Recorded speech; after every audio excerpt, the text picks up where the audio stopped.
मान्सूनच्या उशिरामुळे आधीच पेरण्या लांबल्याने अडचणीत सापडलेल्या चिखली तालुक्यातील शेतकऱ्यांवर आता निकृष्ट दर्जाच्या सोयाबीन बियाण्यांचे आणखी एक संकट ओढवले आहे। खंडाळा येथील शेतकरी रत्नाकर पुरुषोत्तम सीताफळे यांनी खरेदी केलेले सोयाबीन बियाणे उगवले नसल्याने मोठे आर्थिक नुकसान झाल्याचा आरोप करण्यात आला आहे। या प्रकरणाची दखल घेत क्रांतिकारी शेतकरी संघटनेचे नेते विनायक सरनाईक यांनी शेतात जाऊन पाहणी करत बियाणे कंपन्या आणि कृषी विभागावर तीव्र नाराजी व्यक्त केली आहे।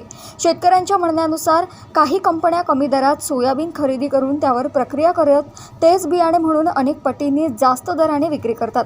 मात्र महागडे बियाणे खरेदी करूनही ते उगवत नसल्याने शेतकऱ्यांना दुबार पेरणीचे संकट आणि आर्थिक फटका सहन करावा लागत आहे।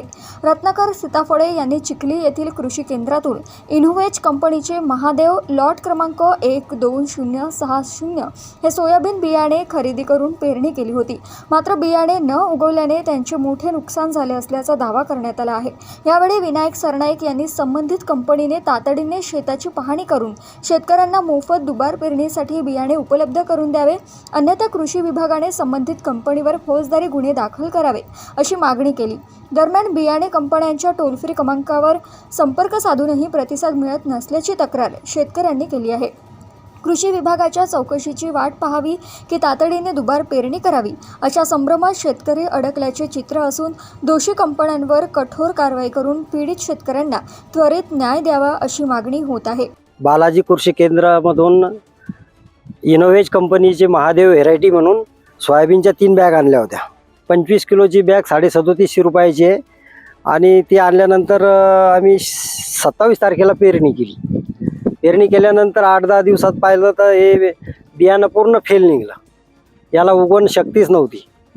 आणि नंतर मग आम्ही तिथे जाऊन कंप्लीट केली तर त्यांनी आम्हाला कंपनीचा नंबर दिला। कंपनीनं एकही कॉल घेतला नाही। त्याच्यानंतर आणखी 2-4 दिवसानंतर त्यांनी त्यांचं ते बुलढाण्याचे जे असतात कंपनीचे त्यांचा नंबर दिला। मग त्यांच्यासोबत बोलणं झालं। ते म्हणत भाऊ आमचं पूर्ण बियाणं बोगस निघलं म्हणे आणि आमचं तुमच्यापर्यंत येणं होऊ शकत नाही म्हणे, तुम्ही सर कंप्लीट करून द्या। आणि आता हे 3 बॅगमध्ये आमचं भरपूर नुकसान झालेलं आहे।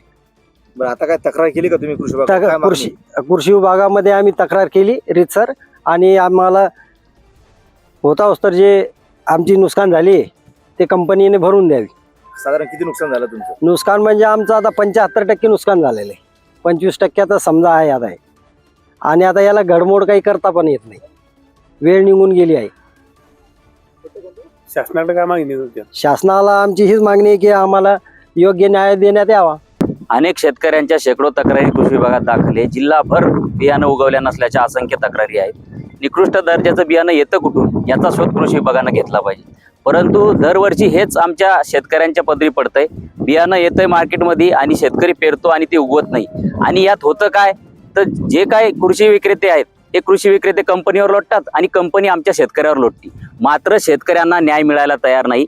आमची शासनाला आणि कृषी विभागाला मागणी आहे, ह्या ज्या कंपन्या बोगस कंपन्या आहेत ज्यांनी हे बियाणं मार्केटमध्ये आणलं त्या कंपन्यांवर गुन्हे दाखल करा ही आमची मागणी आहे।